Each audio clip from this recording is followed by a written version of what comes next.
ദൈവനാം സ്വതന്ത്രം ചെയ്യുന്നു. എൻ്റെ പ്രാവശ്യം ദൈവവചനമായിട്ട് നിൽപ്പാൻ ദൈവം സഹായിച്ച കൃപയ്ക്കായിട്ട് സ്വതന്ത്രം ചെയ്യുന്നു. എനിക്കറിയത്തില്ല, ഞാൻ ആദ്യമായിട്ടാണ് ഈ ഫ്രൈഡേ ഈ മെസ്സേജ് പറയുന്നത്. അപ്പോൾ അതിനായിട്ടുള്ള ടെൻഷനുണ്ട്, കൈയെല്ലാം ഇങ്ങനെ വേർക്കുന്നുണ്ട്. എനിക്കറിയത്തില്ല എനിക്ക് എത്രത്തോളം നിങ്ങൾ പറഞ്ഞ് മനസ്സിലാക്കാൻ പറ്റുമോ എന്ന് എനിക്കറിയത്തില്ല. പ്രാർത്ഥന ഞാൻ ചോദിക്കുന്നു. ഇന്നത്തെ ചിന്തയ്ക്കായിട്ട് 2 കൊരിന്ത്യർ 12:10 അതിങ്ങനെ വായിക്കുന്നു. അതുകൊണ്ട് ഞാൻ ക്രിസ്തുവിന് വേണ്ടി ബലഹീനത, കയ്യേറ്റം, ബുദ്ധിമുട്ട്, ഉപദ്രവം, ഞെരുക്കം എന്നിവ സഹിപ്പാൻ ഇഷ്ടപ്പെടുന്നു. ബലഹീനനായിരിക്കുമ്പോൾ തന്നെ ഞാൻ ശക്തനാകുന്നു. ഇവിടെ പൗലോസ് അനേകം കഷ്ടങ്ങളിൽ കൂടെ കടന്നു പോയത് നമുക്കറിയാം. ഈ അധ്യായത്തിൽ പറയുന്നു, പൗലോസിനെ സഹിക്കാവുന്നതിനപ്പുറം കഷ്ടത പൗലോസ് സഹിച്ചു. പക്ഷേ അതിൻ്റെ മുൻപിലും പൗലോസ് പറയുന്നു, ഞാൻ ബലഹീനനായിരിക്കുമ്പോൾ തന്നെ ഞാൻ ശക്തനാകുന്നു. ദൈവമക്കളുടെ ജീവിതത്തിൽ കഷ്ടതയുണ്ട്. നമ്മൾ ചിന്തിക്കും ചിലപ്പം നമുക്ക് കഷ്ടത വരുന്നത് സാത്താനാലാണ്. പക്ഷേ ദൈവത്താൽ വരുന്ന കഷ്ടതയും നമ്മുടെ ജീവിതത്തിലുണ്ട്. അതെന്തിനാണ് നമ്മുടെ ജീവിതത്തിൽ കഷ്ടത വരുന്നത്? നമ്മുടെ ചില പാരമ്പര്യ സ്വഭാവങ്ങൾ, നമ്മുടെ ജഡീക സ്വഭാവങ്ങൾ, അതെല്ലാം മാറുവാനും ദൈവത്തെ കൂടുതൽ അറിയുവാനും ദൈവത്തിൻ്റെ വചനം ധ്യാനിക്കുവാനുമാണ്. ചിലപ്പോൾ നമുക്കത് അറിയാൻ പറ്റത്തില്ലായിരിക്കും. പക്ഷേ ദൈവം ഒരാളെ കണ്ടിട്ടുണ്ടെങ്കിൽ ദൈവം അവർക്ക് കഷ്ടതയുണ്ട്. നമ്മൾ ചിന്തിക്കരുത് നമ്മുടെ ദൈവമക്കളാണെങ്കിൽ കഷ്ടം സഹിച്ചേ പറ്റൂ. പക്ഷെ അതിൻ്റെ കൂടെ ഒരു പോക്ക് വഴിയും ദൈവം നമുക്ക് തരും. നമ്മളിപ്പോൾ നിൽക്കുന്ന അവസ്ഥയാണ് നമുക്ക് കുറേ കാലം മുമ്പുണ്ടായിരുന്ന അവസ്ഥ. അപ്പോൾ ഈ കഷ്ടത്തിലൂടെ കടന്നു പോയപ്പോഴും ദൈവം നമ്മളെ താങ്ങി ഇല്ലേ? പലപ്പോഴും പല പ്രയാസങ്ങൾ നമ്മുടെ ജീവിതത്തിൽ വരുമ്പോഴും നമുക്ക് ഒരു വിശ്വാസം വേണം. ദൈവം നമ്മുടെ കഷ്ടങ്ങളിൽ ഏറ്റവും അടുത്ത തുണ എന്നാണ് വചനത്തിൽ പറയുന്നത്. അതുപോലെ കഷ്ടതയുടെ ഒരു ഇത് നമുക്ക് വചനത്തിൽ വായിക്കാം. റോമർ 5:3 കഷ്ടത സഹിഷ്ണുത സിദ്ധത പ്രത്യാശയും ഉളവാക്കുന്നു എന്ന് പറയുന്നു. അപ്പം കഷ്ടം സഹിക്കുമ്പോൾ നമുക്കതൊരു പ്രത്യാശയുണ്ട്. നമുക്ക് 10 കന്യകമാരുടെ അവസ്ഥ അറിയാം. 5 കന്യകമാർ വിളക്കിൽ അവൾ അതിൻ്റെ കൂടെ എണ്ണയും എടുത്തു. അവർക്കൊരു ഉറപ്പുണ്ടായിരുന്നു, മണവാളം താമസിച്ചാലും വരുമെന്നൊരു ഉറപ്പുണ്ടായിരുന്നു. അപ്പം ആ കാത്തിരിപ്പാണ് അവർക്ക് മണവാളം വന്നപ്പം അവരുടെ കൂടെ പോകാൻ ദൈവം സഹായിച്ചത്.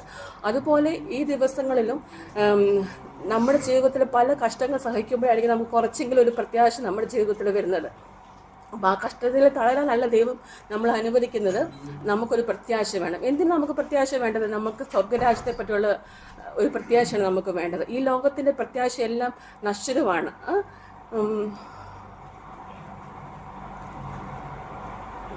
ഇങ്ങനെ ബൈബിളിൽ വായിക്കുന്നത്, ഈ ലോകത്തിൽ പ്രത്യാശ വെക്കുന്നവർ അവർ സകല മനുഷ്യരെക്കാളും അരിഷ്ടൻ എന്നാണ് വചനത്തിൽ പറയുന്നത്. നമുക്കൊരു വാക്യം വായിക്കാം. 1 തെസ്സലോനിക്കർ 1:6.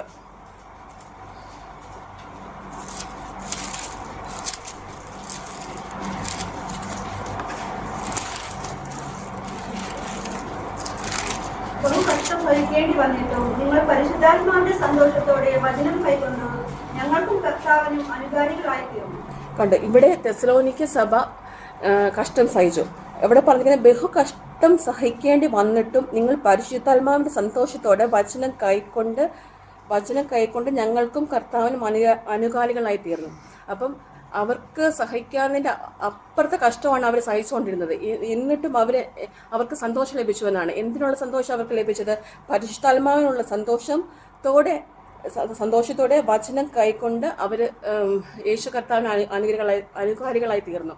അപ്പം നമ്മളെ കാണിച്ച ഒരു ഇതുണ്ട്. നമുക്കത് യേശു വന്നതും ആ യേശു സഹിച്ച കഷ്ടവും എല്ലാം നമ്മളെ വചനത്തിലൂടെ നമുക്ക് കാണാം. അതിന് അനുകാലികളായി ഇരിപ്പാനാണ് ദൈവം നമ്മളെക്കുറിച്ച് ആഗ്രഹിക്കുന്നത്. അതുപോലെ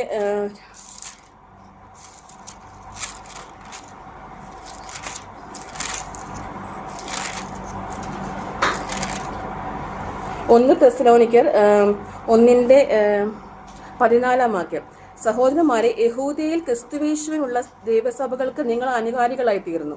അവർ യഹൂദരാൽ അനുഭവിച്ചതു തന്നെ നിങ്ങളും സ്വജാതിക്കാരാൽ അനുഭവിച്ചു. അവരും അവരുടെ സഹോദരന്മാരാലാണ് അവർക്ക് കഷ്ടം സഹിച്ചത്. നമുക്കറിയാൻ പറ്റും, അപ്പോസ്തല പ്രവൃത്തികളിലും സഭ വലിയ കഷ്ടത്തോടെ കടന്നുപോയി. അപ്പോസ്തല പ്രവൃത്തി 8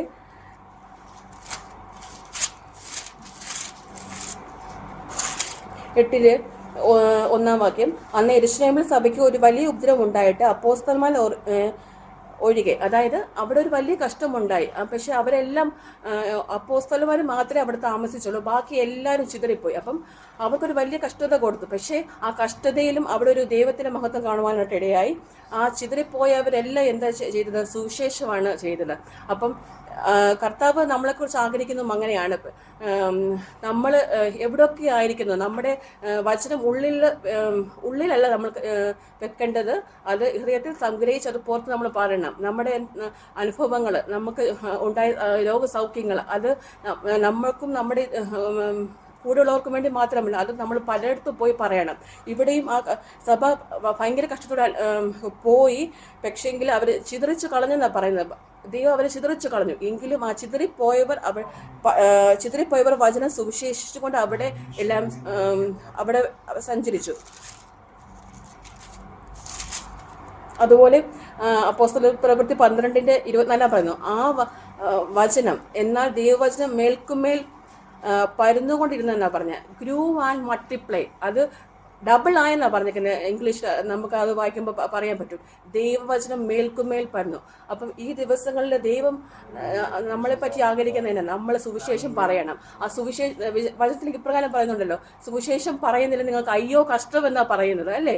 അപ്പം നമ്മളെക്കുറിച്ച് ദൈവം ആഗ്രഹിക്കുന്നതിനാ സുവിശേഷം മറ്റുള്ളവർക്ക് വേണ്ടി എത്തണം. പക്ഷെ നമുക്കൊരു ദൈവം ഒരു കഷ്ടത തരുവാണെങ്കിലും ദൈവം അറിയാൻ നമ്മുടെ ജീവിതത്തിൽ ഒന്നും സംഭവിക്കത്തില്ല.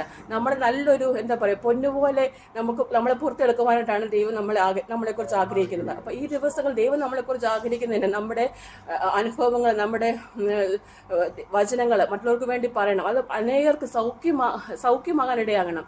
സാത്താൻ ഏറ്റവും ഇഷ്ടമില്ലാത്തൊരു കാര്യമാണ് വിടുതല്. ഇപ്പം നമ്മളിപ്പം നമ്മുടെ സഹോദരങ്ങൾക്ക് വേണ്ടി നമുക്ക് ഇവിടെ എല്ലാ ഫ്രൈഡേയിലും നമ്മൾ മെസ്സേജ് കേൾക്കുന്നുണ്ട്, നമ്മളത് എഴുതി വെക്കുന്നുണ്ട്, നമ്മൾ പ്രാർത്ഥിക്കുന്നുണ്ട്. ചിലപ്പം അവിടെ വിഷയത്തിൽ ദൈവം വിടുതൽ തരും. പക്ഷേ അത് സാത്താൻ ഏറ്റവും ഇഷ്ടമില്ലാത്ത കാര്യമാണ് വിടുതൽ എന്ന് പറയുന്നത്. കാരണം യേശു കർത്താവ് ഒരു ഭൂതഗ്രസ്തനെ സൗഖ്യമാക്കിയപ്പോൾ ആ ഭൂതം കർത്താവിനോട് അനുവാദം ചോദിച്ച് പന്നികളുടെ മേൽ പോയി, ഇല്ലേ? അപ്പോൾ ആ പന്നിക്കൂട് എന്താ ചെയ്തത്? വെള്ളത്തിൽ ചാടി ചത്തു. അതും 1-2 അല്ല, കുറേ ആയിരക്കണക്കിന്. അപ്പം അവിടെ ദൈവത്തിന്റെ ആ ഒരു വിടുതൽ വന്നു.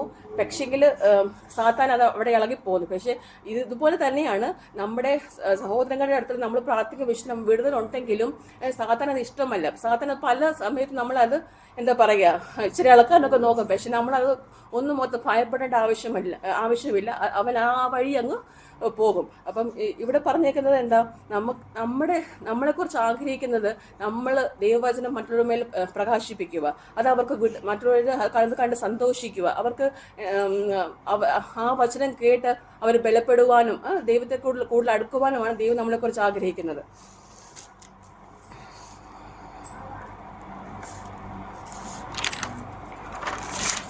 അതുപോലെ സങ്കീർത്തനം 50:15 പറയുന്നു, കഷ്ടകാലത്ത് എന്നെ വിളിച്ചപേക്ഷിക്കുക, ഞാൻ നിന്നെ വിടുവിക്കുകയും നീ എന്നെ മഹത്വപ്പെടുത്തുകയും ചെയ്യും. അപ്പം നമ്മൾക്ക് കഷ്ടം വരും, പക്ഷെ നമ്മളെന്നാ ദൈവത്തെ വിളിച്ചപേക്ഷിക്കും, ദൈവം വിടുവിക്കും, നമ്മൾ ദൈവത്തെ മഹത്വപ്പെടുത്തും. അതുപോലെ ഈ കഷ്ടങ്ങളെ ദൈവം നമുക്ക് പല കാലങ്ങൾ നമ്മളെ മനസ്സിലാക്കുവാൻ സഹായിക്കും. സങ്കീർത്തനം 119 പല വാക്യത്തിൽ പറയുന്നു, നിന്റെ വചനം എന്നെ ജീവിപ്പിച്ചിരിക്കുന്നത് എൻ്റെ കഷ്ടതയിൽ എനിക്ക് ആശ്വാസമായി. അതുപോലെ കഷ്ടതയുടെ അകത്തുകൂടെ കടന്നു പോയപ്പോഴാണ് അവർക്ക് ആശ്വാസം ലഭിച്ചത്. അതുപോലെ ദൈവവചനം രുചിച്ചറിയുവാനായിട്ട് നമ്മളെ സഹായിക്കുന്നത്, ദൈവത്തിന്റെ വചനം നമ്മളിൽ മേൽ നമ്മുടെ മേൽ പ്രമാണിക്കുവാൻ അവർക്ക് കൃപയായത്. അതുപോലെ ദൈവത്തിന്റെ വചനത്തിന്റെ ചട്ടങ്ങൾ പഠിക്കുവാൻ ഇടയായത്, ദൈവം വിശ്വസ്തരെന്ന് മനസ്സിലാക്കുവാനായിട്ട് നമുക്ക് ഇടയാകും. കഷ്ടതയിൽ നമ്മൾ നശിച്ചു പോകാൻ വേണ്ടിയല്ല, നമ്മുടെ ജീവിതത്തിൽ വലിയൊരു ദൈവപ്രവൃത്തി ആഗ്രഹിക്കുവാനാണ് ദൈവം നമ്മളെ ആഗ്രഹിക്കുന്നത്. അതുപോലെ നമുക്ക് ദൈവം ഓരോ വാഗ്ദത്തം തന്നിട്ടുണ്ട്. ആ വാഗ്ദത്തങ്ങൾ നമ്മളെ ഒന്ന് ഓർപ്പിക്കുവാനായിട്ട്, ഈ കഷ്ടതയിൽ കൂടെ കടന്നു പോയപ്പോഴാണ് നമുക്കിതെല്ലാം നമ്മൾ ഓർക്കുവാനും നമ്മളത് പ്രാർത്ഥിക്കുവാനും ദൈവത്തോട് അടുക്കുവാനും നമ്മളെ സഹായിക്കുന്നത്. അപ്പോൾ അതുപോലെ ഈ ദിവസങ്ങളിൽ നമുക്ക് ദൈവത്തോട് കൂടുതൽ അടുക്കുവാനും നമ്മളെക്കുറിച്ച് നമ്മൾ ദൈവത്തെക്കുറിച്ച് പറയുവാനും അനേകം ആൾക്കാരുടെ ഇടയിൽ സുവിശേഷം അറിയിപ്പാനുമാണ് ദൈവം നമ്മളെക്കുറിച്ച് ആഗ്രഹിക്കുന്നത്. ഈ വചനങ്ങൾ ദൈവം നമ്മളെ സഹായിക്കട്ടെ എന്ന് പറഞ്ഞുകൊണ്ട് സാക്ഷിക്കുന്നു.